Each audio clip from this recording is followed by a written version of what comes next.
बिस्मिल्लाहिर्रहमानिर्रहीम। अस्सलाम वालेकुम नाज़रीन, आप यूट्यूब चैनल देख रहे हैं। मैं इमरान खान हूँ। सबसे पहले आपको एक आज बड़ी अंदर की खबर बतानी है, क्योंकि मैंने कुछ चीज़ें पता करवाई थी अडियाला जेल से और मैंने कुछ चीज़ें आपके साथ शेयर भी की थी। वो सिलसिला वहाँ रुका नहीं है, अभी फर्दर कुछ डेवलपमेंट्स हैं, मैं आपको बाद में बताता हूँ। लेकिन सबसे पहले आप ये देखें कि इमरान खान साहब ने स्टेटमेंट क्या दिया। उनके इस बयान के साथ आप जोड़ेंगे चीज़ें तो आपको समझ आएंगी। इमरान खान साहब ने अडियाला जेल से कौम के नाम एक पैगाम जारी किया। उन्होंने कहा कि मुझे अल्लाह पर पूरा यकीन है कि 2025 इस कौम के लिए हकीकी आज़ादी का साल होगा। रजीम चेंज के बाद मुल्क की मईशत तबाह होकर रह गई है, कारोबार बंद हो रहे हैं और नया सरमाया आने के बजाय सनतकार अपनी इन्वेस्टमेंट निकाल रहे हैं। माशी तरक्की के लिए सरमायाकारी की ज़रूरत होती है। मईशत की इस बदहाली की 4 बुनियादी वजूहात हैं। नंबर 1, मुल्क में कानून की हुक्मरानी यानी रूल ऑफ लॉ ख़त्म हो चुका है। मिलिट्री कोर्ट से सिविलियन सियासी कैदियों को सजाएं दिलवाकर सुप्रीम कोर्ट के आईनी बेंच ने अपना मुंह काला किया है। मिलिट्री कोर्ट्स और आईनी बेंच बनाकर मुल्क से रूल ऑफ लॉ का खात्मा कर दिया गया है। इससे हमारा GSP प्लस स्टेटस भी खतरे में पड़ गया है। मिलिट्री कोर्ट्स की सज़ाओं के बाद पाकिस्तान में कानून की हुक्मरानी का मुकम्मल तौर पर खात्मा हो चुका है और अब बैरूनी सरमायाकारी एक ख्वाब है, क्योंकि जिस मुल्क में कानून की हुक्मरानी का जनाजा उठाया जा चुका हो वहाँ कोई सरमायाकारी करने को तैयार नहीं होता। आप दबाव के ज़रिए वक्ती तौर पर दिखावे का इस्तेहकाम तो ला सकते हैं, मगर जब तक मुल्क में सरमायाकारी नहीं आती और आवाम का हुकूमत पर एतमाद बहाल नहीं होता, बेरोज़गारी और माशी बदहाली को रोका नहीं जा सकता। मुल्क की माशी तरक्की का एक ही बुनियादी सतून है जो अंदरूनी और बैरूनी सरमायाकारी है। पहली वजह बताई खान साहब ने कि वो मुल्क में रूल ऑफ लॉ नहीं है। दूसरी, उन्होंने कहा जी कि इंटरनेट की बंदिश है। तहरीक इंसाफ को क्रश करने की कोशिश करते हुए मुल्क की IT की जो मईशत है उसको पूरी तरह मुतासर किया गया है। मुस्तकबिल IT का है, लेकिन आज़ादी इज़हार राय से खौफजदा हुकूमत ने इंटरनेट में खलल पैदा करके नौजवानों के रोज़गार कमाने का सबसे बड़ा ज़रिया मुतासर कर दिया है और हम आलमी मार्केट में मुकाबले के काबिल नहीं रहे। वो सारे कारोबार जो इंटरनेट से मुंसलिक हैं उन्हें तबाह किया जा रहा है। नंबर 3, सियासी अदम इस्तेहकाम। एजेंसियों की सियासी मामलात में मुदाखलत से मुल्क में शदीद सियासी अदम इस्तेहकाम है।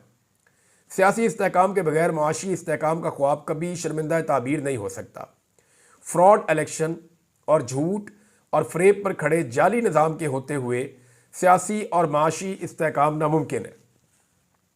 चौथी वजह इमरान खान साहब ने बताई कि दहशतगर्दी है। खैबर पख्तूनख्वा और बलूचिस्तान में एक मरतबा फिर दहशतगर्दी में बेपनाह इजाफे की वजह से मईशत की बहाली मुमकिन नहीं है। मैं 20 साल से कह रहा हूं कि मिलिट्री ऑपरेशन मसाइल का हल नहीं होते। आपको दहशतगर्दी के मसले को हल करने के लिए देर पा सियासी हल निकालना होगा, वरना दहशतगर्दी के नासूर का जड़ से खात्मा नामुमकिन है। मुझे अफसोस है कि DG ISPR ने अपनी प्रेस कॉन्फ्रेंस में धड़ल्ले से झूठ बोला है।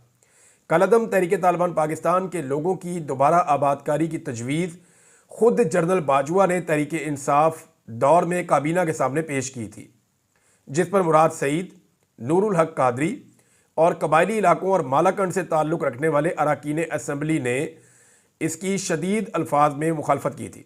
हमने उस वक्त भी कहा था कि मकामी आबादी को एतमाद में लिए बगैर उठाया जाने वाला कोई भी कदम देर पा हल की तरफ नहीं ले जाएगा। काबीना के बाद इस वक्त की जो अपोजिशन को भी फ़ौज और सिक्योरिटी एजेंसियों की तरफ से ब्रीफिंग दी गई थी। हमारी हुकूमत के खात्मे के बाद PDM हुकूमत को ब्रीफ किया गया था। अक्टूबर 2021 में जनरल फैज़ का तबादला हो गया और उसके बाद कभी ये मामला हमारे सामने दोबारा नहीं उठाया गया, ना इस पर हमारे दौर में अमल दरामद हुआ। अगर आबादकारी से ही दहशतगर्दी में इजाफा हुआ है तो मगरबी बॉर्डर्स के पार बमबारी क्यों की जा रही है? बलूचिस्तान में दहशतगर्दी में मुसलसल इजाफे की वजह से हालात काबू से बाहर है। इसका जिम्मेदार कौन है? कुएं से पानी निकालते रहने से कोई फ़ायदा नहीं होगा। मुस्तकिल हल के लिए अपनी कोताहियों और नाकाम पॉलिसियों का ना सिर्फ एतराफ़ करना होगा बल्कि तसहीह भी करना होगी। अब ये जवाब है एक बहुत बड़ी चीज़ का। इस लफ्ज़ को मैं लिख देता हूँ, एतराफ़ और तसहीह। फिर मैं आपको बताता हूँ कि इमरान खान साहब ये क्यों कह रहे हैं। इमरान खान साहब जेल में बैठे हैं, उनके पास बहुत वक्त है, बहुत वक्त है और वो जानते हैं कि उन्हें किस वक्त क्या स्टेटमेंट देना है। ISPR को जवाब तो मिलिट्री कोर्ट्स पर भी देना चाहिए। कौन सा कानून आपको जज, ज्यूरी और खुद ही जल्लाद बनने की इजाज़त देता है? मिलिट्री कोर्ट्स के ट्रायल शफाफियत पर मबनी नहीं होते। हमारे दो मुतालबात बिल्कुल जायज़ हैं और फौरी अमल दरामद के लिए हैं। 26वीं आईनी तरमीम को हमने इसलिए फौरी मुतालबात का हिस्सा नहीं बनाया क्योंकि वो तवील काम है। हुकूमत अगर मुज़ाकरात के हवाले से संजीदा इकदाम नहीं लेती तो हमारी तरसीलात ज़र के बाइकआउट की मुहिम पूरे ज़ोर से जारी रहेगी। नवाज शरीफ अब सिर्फ सियासत का 12वां खिलाड़ी है। 9 मई एक प्री प्लान ऑपरेशन था जिसकी वजह से तमाम मुकामात की CCTV फुटेज जानबूझकर गायब कर दी गई। मुझे 9 मई को कॉलर से पकड़कर, डंडे मारकर और घसीटकर इस्लामाबाद हाई कोर्ट से अगवा ही इसलिए किया गया था ताकि अवाम रद्द-ए-अमल दें। इस दिन भी हमारे 25 लोग शहीद, सैकड़ों जख्मी और 4 लोगों को अपाहिज किया गया था। हम पर भी जुल्म करके हमारे ही खिलाफ झूठे मुकदमात बना लिए गए और 10,000 कारकुनान को जेलों में भर दिया गया, जिसके बाद लोगों पर तहरीक इंसाफ को छोड़ने के लिए दबाव डाला गया और इसका मकसद सिर्फ और सिर्फ लंदन मुआहदे के तहत तहरीक इंसाफ को कुचलना था, क्योंकि जिन लोगों ने तहरीक इंसाफ छोड़ दी इन पर आपने मुकदमात का खात्मा कर दिया। इसलिए इस वाक़े पर शफाफ और आज़ाद जुडिशल कमीशन का क़याम बहुत अहम है। 9 मई के बाद 8 फरवरी भी हुआ जिसमें कौम ने आपका बयानिया मुस्तरद कर दिया। 26 नवंबर को इस्लामाबाद में मासूम शहरियों का कत्लेआम किया गया और कई लोग अभी तक लापता हैं। ये लोग कबायली इलाकों से नहीं, इस्लामाबाद से गायब किए गए और हमें खदशा है कि इन्हें लाल मस्जिद ऑपरेशन की तरह गायब किया गया है। इसलिए आज़ाद जुडिशल कमीशन बहुत ज़रूरी है। अब आ जाए जी उस लफ्ज़ की तरफ, एतराफ़ और तसहीह। देखिए, इमरान खान साहब के लिए बहुत सारे ऐसे दानिश्वर हैं जो एस्टेब्लिशमेंट के करीब हैं, हमारे सहाफ़ी लोग, वो भी बहुत सारे ऐसे पॉलिटिशियन हैं जिनकी कमेटी निकल आई है, वो कभी इलेक्शन जीत ही नहीं सकते थे। यहाँ पे उन्हें इलेक्शन एस्टेब्लिशमेंट ने जितवा दिया है और उन्हें ये पता है कि आइंदा भी उन्होंने इलेक्शन नहीं जीतना। फार्म 47 की जाली पर्ची उनके हाथ में पकड़ा दी गई है और उन्हें काम पे लगा दिया, बेचारे काम पे लगे हुए हैं। मामला ये है कि वो सारे लोग क्या कहते हैं, वो बार बार ये कहते हैं कि इमरान खान 9 मई का एतराफ़ करें और माफ़ी मांगे। देखिए, एक तो इमरान खान साहब उस दिन गिरफ्तार थे और उन्होंने 9 मई की मजम्मत की थी जब वो हाई कोर्ट में आए थे, और वो तो अभी भी कहते हैं कि इसके ऊपर जुडिशल कमीशन बनाए, इसके ऊपर इंसाफ करें, जो जिम्मेदारान हैं उनको सजाएं दी जाए। वो इसको एक फॉल्स फ्लैग ऑपरेशन समझते हैं, आप समझते हैं कि नहीं, ये एक सोचा समझा मंसूबा था। तो फैसला कौन करेगा? आप दोनों फरीक तो नहीं कर सकते ना। फैसला करने के लिए कोई और अदालत होगी, फैसला करने के लिए कोई जुडिशल कमीशन बनेगा, तो तभी ये फैसला होगा, ऐसे तो ये फैसला नहीं होगा। अब इमरान खान साहब ने एतराफ़ और तसहीह का जो लफ्ज़ इस्तेमाल किया दहशतगर्दी के वाक़यात और पॉलिसीज़ को लेके, तो फिर अब सवालात बहुत सारे जन्म लेते हैं। पाकिस्तान 2 लख्त हुआ। क्या आज तक पाकिस्तान के 2 टुकड़े होने के लिए जो लोग ज़िम्मेदार हैं उन्होंने कभी एतराफ़ जुर्म किया? क्या अभी तक उन्होंने कौम से माफ़ी मांगी? जो वो मुतालबा कर रहे हैं कि आप 9 मई की माफ़ी मांग लें। क्या सियाचिन का एक बड़ा हिस्सा इंडिया ने कंट्रोल कर लिया? वो चोटियाँ जो पाकिस्तान की कब्ज़े में थीं वो इंडिया के कब्ज़े में चली गईं। क्या इसके ऊपर किसी ने आज तक माफ़ी मांगी या एतराफ़ किया? कारगिल के अंदर जो कुछ भी हुआ, हमारे बहुत सारे जवान जो है वो शहीद करवा दिए गए एक गलत एडवेंचर के नतीजे में। या तो फिर काम पूरा करते, अमेरिका से डर के वापस नहीं आते, लेकिन वापस आए, अपने जवान शहीद करवा दिए, उनको ओन भी नहीं कर रहे थे। हत्ता कि इंडिया से आने वाली रिपोर्ट्स बता रही है कि लाशें तक उठाई नहीं जा रही थी। तो अब सवाल ये पैदा होता है कि उसका किसी ने एतराफ़ किया? क्या उसके ऊपर किसी ने माफ़ी मांगी? आज तक जुल्फ़िकार अली भुट्टो का जो जुडिशल मर्डर किया गया उसका किसी ने एतराफ़ किया? उसके ऊपर किसी ने माफ़ी मांगी? पाकिस्तान के अंदर जो क्लाशनकोफ कल्चर लाया गया, यहाँ पे पूरी दुनिया से लोगों को इकट्ठा करके तरबियत दे के उन्हें मुजाहिद बनाकर अफगानिस्तान के अंदर जंग लड़ी गई, जिसके नतीजे में पाकिस्तान में मंशियात और असलहे की भरमार हो गई। क्या उसके ऊपर आज तक किसी ने एतराफ़ करके माफ़ी मांगी? अगर आप 70 साल तारीख उठाएं तो कम से कम 70 आपको ऐसी बड़ी गलतियां मिलेंगी जो पाकिस्तान की मिलिट्री एस्टेब्लिशमेंट या एस्टेब्लिशमेंट ने की हैं, जिनके नतीजे में पाकिस्तान का ये हाल हो गया है। क्या किसी एक गलती के ऊपर आज तक किसी ने भी, 4 मार्शल लॉ लगे इस मुल्क में, किसी एक मार्शल लॉ के ऊपर भी माफ़ी मांगी या एतराफ़ जुर्म किया? नहीं किया। तो ये सिविलियन से क्यों कहा जाता है कि आप माफ़ी मांगें तो आपको माफ़ कर देंगे, जबकि वो कह रहे हैं जुर्म हमने किया भी नहीं है और तारीख के अंदर शायद इसका कुछ और लिखा जाए। तो इमरान खान साहब ने बड़ा सोच समझ के ये एतराफ़ और तसहीह का लफ्ज़ जो है वो इस्तेमाल किया है। आने वाले दिनों में इसकी अगली एपिसोड आएगी तो आपको पता चल जाएगा। अब आ जाए आप इस बात पे जो खबर मैंने आपको देनी है। मैंने आपसे कहा था कि फॉर्च्यूनर गाड़ियां 2 दाखिल हुई हैं अडियाला जेल में, और उन गाड़ियों के अंदर जो लोग मौजूद थे वो बहुत सारे कागजात लेकर जेल के अंदर गए। वो किससे मिले, क्या हुआ, कुछ पता नहीं चला। लेकिन उनको जिस तरह का प्रोटोकॉल दिया गया, ऐसा नॉर्मली एतवार वाले दिन होता नहीं है। और उन लोगों ने कुछ घंटे गुजारे जेल के अंदर, फिर वो निकले और उनके निकलने से पहले दरवाजे भी खुल चुके थे, रास्ते क्लियर हो चुके थे, और वो फिर गाड़ियां जो है फराटे भरती हुई स्पीड में वहाँ से निकल गई। ये एक दफ़ा नहीं हुआ, ये मल्टीपल टाइम हुआ है। ऐसा नहीं है, अगर किसी को लगता है कि ये निज़ाम इमरान खान की मिन्नतें नहीं कर रहा तो ये झूठ है। निज़ाम इमरान खान साहब को अंगेज भी कर रहा है, उनकी मिन्नतें भी कर रहा है। और एक तो मुज़ाकरात ये हो रहे हैं ना, जो फेस पे हो रहे हैं, सामने आपको दिखाई देते हैं। पाकिस्तान तहरीक इंसाफ की क़यादत आपको बड़ी रिलैक्स नज़र आती होगी।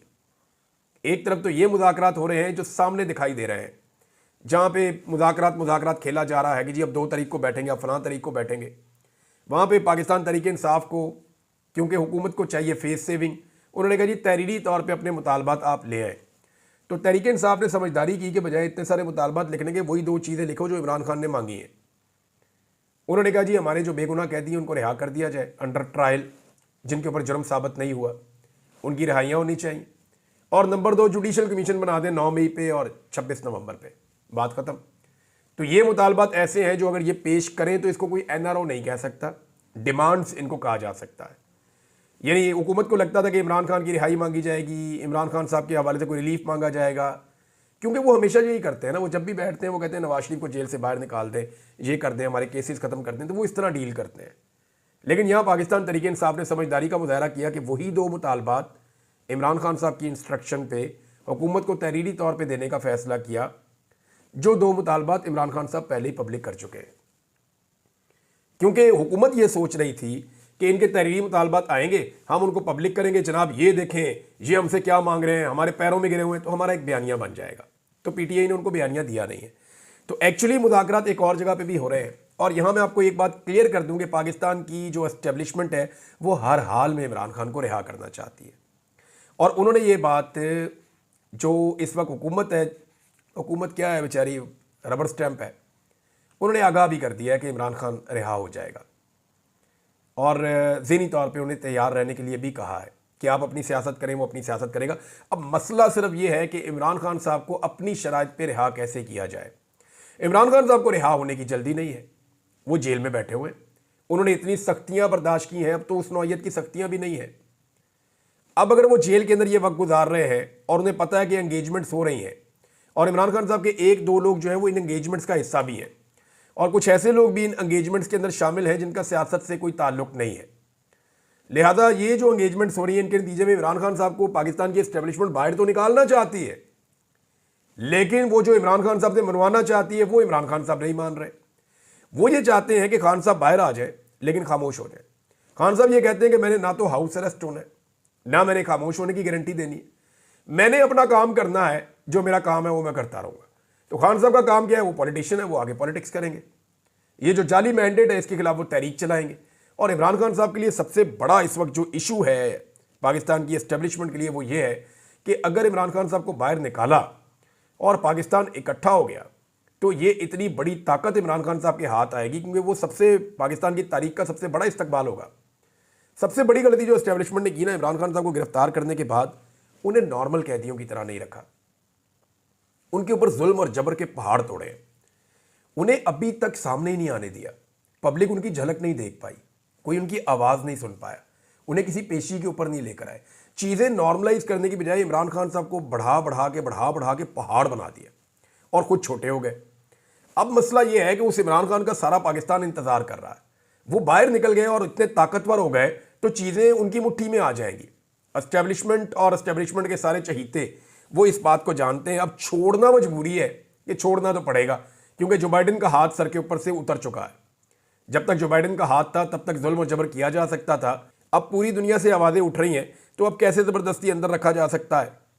अमेरिका में एक नई चीज़ हो रही है, ओवरसीज़ पाकिस्तानियों ने एक नया मनसूबा बनाया है और नए साल में उसका आगाज़ हो जाएगा।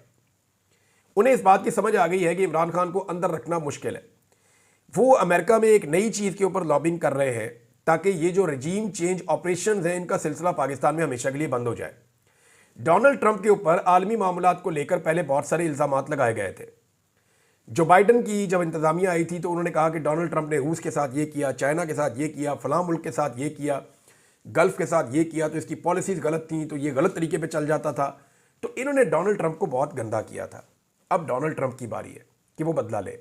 पाकिस्तान के अंदर जो कुछ जो बाइडन इंतज़ामिया ने किया या होने दिया, उसके ऊपर एक इंक्वायरी पाकिस्तानी जो है वो इसके लिए अब लॉबिंग कर रहे हैं अमेरिका में। जो ओवरसीज़ पाकिस्तानी हैं वो ये चाहते हैं कि इमरान खान साहब रिहा हों, वो ये चाहते हैं कि पाकिस्तान में साफ और शफाफ इंतखाबात हों, लेकिन साथ ही साथ अब वो ये डिमांड भी कर रहे हैं कि जो रजीम चेंज ऑपरेशन पाकिस्तान में हुआ इसको इन्वेस्टिगेट करें कि आपके मुल्क का इसमें रोल क्यों था, या अमेरिकन एम्बेसी ने इसमें क्या रोल प्ले किया और किस तरीके से ये रजीम चेंज हुआ है। अगर ये तहकीकात हुई ना तो पाकिस्तान में बहुत सारे लोगों के पोल खुल जाएंगे और बड़ी मुश्किलात पैदा हो जाएंगी, ख़ास तौर पे जनरल बाजवा के लिए, जो लोग अभी इक़्तिदार में उनके लिए, और इमरान खान साहब को वो बयानिया मिल जाएगा जो अगली कई दहाइयों तक उनकी जमात के काम आ सकता है। अच्छा, एक चीज़ और है जिसके ऊपर काम हो रहा है कि कुछ अफराद पर पाकिस्तान से बाहर मगरबी ममालिक में जाने पर पाबंदियाँ लग सकती हैं, और ना सिर्फ पाबंदियाँ लग सकती हैं, ट्रैवल बैन्स हो सकते हैं, उनके वीज़े मनसूख हो सकते हैं, बल्कि साथ ही साथ अगर उनके कुछ एसेट्स हैं वहाँ पे तो उनके ऊपर भी खराबा हो सकता है। तो इस वजह से अभी हुकूमत बड़ी उजलत में है और हुकूमत कुछ नए इकदाम उठा रही है जिनमें अफ़गानिस्तान के साथ एक लड़ाई हुकूमत ने छेड़ दी है। याद रखें, पाकिस्तान की हुकूमत अफ़गानिस्तान से लड़ना नहीं चाहती और ना ये लड़ाई बनती है। अफ़गानिस्तान पाकिस्तान का हमसाया मुल्क है, उनके साथ आप मामलात को सियासी तरीके से डील करें और दहशतगर्दों का रास्ता रोकें। ये फार्मूला एस्टेब्लिशमेंट का था कि हमने लोगों को यहाँ लेकर आना है, लेकिन किस तरीके से लेकर आना है उसके लिए कोई अच्छा मैकेनिज्म नहीं था। अगर इसको पॉलिटिकल तरीके से किया जाता और सही हैंडलिंग की जाती तो ये मामला बड़े स्मूथ तरीके से हो भी जाता। लोगों को सिर्फ लाया नहीं जाता, उनको बसाया भी जाता है, उनकी ज़रूरियात भी पूरी की जाती हैं। अभी अफ़गानिस्तान से जो हालिया लड़ाई की रिपोर्टें आ रही हैं और जो अफ़गानिस्तान पूरी दुनिया को बता रहा है, वहाँ पे यूएन की भी रिपोर्ट आई है और वो बदले की बात कर रहे हैं, तो ये खित्ते के अंदर पाकिस्तान अपना एक नया दुश्मन पैदा कर रहा है और इसके लिए बयानियाँ बनना भी शुरू हो गया है। मिसाल के तौर पे जैद अहमद, वो लाल टोपी वाले, वो एक बेटा उनका हमीद गुल का बेटा, एक दो चार और लोग हैं इस तरह के, ये पहले हमें बयानियाँ भेजते थे पाकिस्तान को कि पाकिस्तानी फ़ौज जो है वो वहाँ जाएगी, मकबूजा कश्मीर को फ़तह करेगी, दिल्ली को फ़तह करेगी और जेरूशलम को फ़तह करेगी। पहले उस तरफ फ़ौज का इन्होंने रुख रखा हुआ था। अभी इन्होंने फ़ौज का रुख बदल दिया है इन्हीं तजियाकारों ने और कौम को एक नया चूरन देना शुरू किया है कि अब काबुल और कंधार की तरफ ये फ़ौज जाएगी और यहाँ पे वो ऑपरेशंस करेगी। यानी कोई ना कोई इन्होंने कौम को चूरन दिया हुआ होता है। ये जो आपके तजियाकार हैं वो लाल टोपी वाले जो हैं हमारे जैद अहमद साहब हैं, दीगर कुछ और लोग हैं, यानी मेरी समझ से बाहर है कि इन्होंने किस तरफ लगाया हुआ है लोगों को। मामला ये है कि हमने क्या अमन के साथ नहीं रहना, बातचीत ही हर मसले का हल होता है। जंग खुद एक मसला होती है, जंग मसले का हल नहीं होती, लेकिन जंग अगर नागुज़ीर हो जाए तो फिर तो लड़ना चाहिए। और पाकिस्तानी बहादुर हैं, पाकिस्तानी लड़ना जानते हैं। पाकिस्तानियों ने दहशतगर्दी के खिलाफ भी जंग लड़ी है और जीती है। पाकिस्तानियों ने बहुत सारी और जंगें भी लड़ी है। पाकिस्तानी कौम बहादुर कौम है। लेकिन ये जो अभी सब कुछ हो रहा है ना, ये सब कुछ सिर्फ अमेरिका की नई एडमिनिस्ट्रेशन को राज़ी करने के लिए हो रहा है और ये कुछ बड़े लोगों की जो अमेरिका में मौजूद है उनकी आशीर्वाद से हो रहा है कि ये करो तो ट्रंप इंतज़ामिया के साथ आपके ताल्लुकात बेहतर हो जाएंगे। लेकिन मुझे ऐसा लगता नहीं है कि ये होंगे। आदिल बाज़ई जो पाकिस्तान तहरीक इंसाफ के रुकन कौमी असम्बली थे, नवाज शरीफ ने उनके साथ 2 नंबरी की और उनकी रुकनीत जो है उसको ख़त्म कर दिया गया था। लेकिन अब आदिल बाज़ई की रुकनीत को बहाल कर दिया गया है सुप्रीम कोर्ट के ऑर्डर के बाद। इलेक्शन कमीशन ने उसको बहाल किया है। इस आदमी ने बहुत कुर्बानी दी है, लगभग अरबों रुपए का इसने नुकसान करवा लिया है, लेकिन ये डट कर खड़ा रहा। इसने कहा जी मैं इमरान खान का साथ नहीं छोड़ूंगा और इसने इमरान खान का साथ नहीं छोड़ा। शीरी मदारी साहब का भी जी स्टेटमेंट आ गया है और उन्होंने भी बड़ा कैटेगोरिकली, बड़ा क्लियरली बताया कि तालिबान को दोबारा आबाद करने से मुतालिक जनरल बाजवा और फैज़ हमीद ने एक तजवीज़ दी थी जिस पर एक कमेटी बनी थी और ये फैसला हुआ था कि उनके साथ कोई मुज़ाकरात और दोबारा आबाद करने का फ़ैसला तब तक नहीं होगा जब तक मुंतखब नुमाइंदों का इत्तफाक राय नहीं हो जाता। उसके बाद हुकूमत ख़त्म हो गई और फिर इस सिलसिले में पीडीएम की हुकूमत ने बाद में आगे बढ़ाया, हमें तो पता ही नहीं था इसका। और एग्जैक्टली मामला भी यही है। अब इमरान खान साहब की इस वक्त मिन्नतें की जा रही हैं, कभी धमकियाँ दी जा रही हैं, कभी मशवरे दिए जा रहे हैं और यही कहा जा रहा है कि आप इस्टेब्लिशमेंट के साथ डील कर लें। वजह यह है कि इस्टेब्लिशमेंट को इमरान खान साहब को छोड़ना है और उनको छोड़ना पड़ेगा। वो ये चाहते हैं कि डील हो जाए। फ्रस्ट्रेशन इतनी बढ़ गई है कि एंकर्स भी कह रहे हैं, तज्जियाकार भी कह रहे हैं, हर कोई कह रहा है खान साहब थोड़ी जी तो गल मान लो, थोड़ी जी गल मान लो।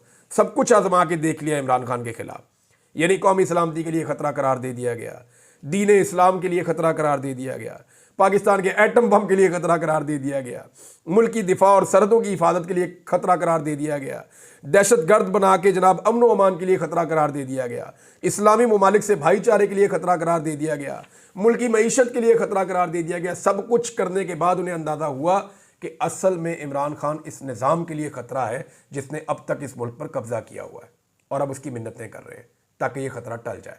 अब तक के लिए इतना ही। अपना ख्याल रखिएगा, अपने इस चैनल का भी। अल्लाह हाफ़िज़।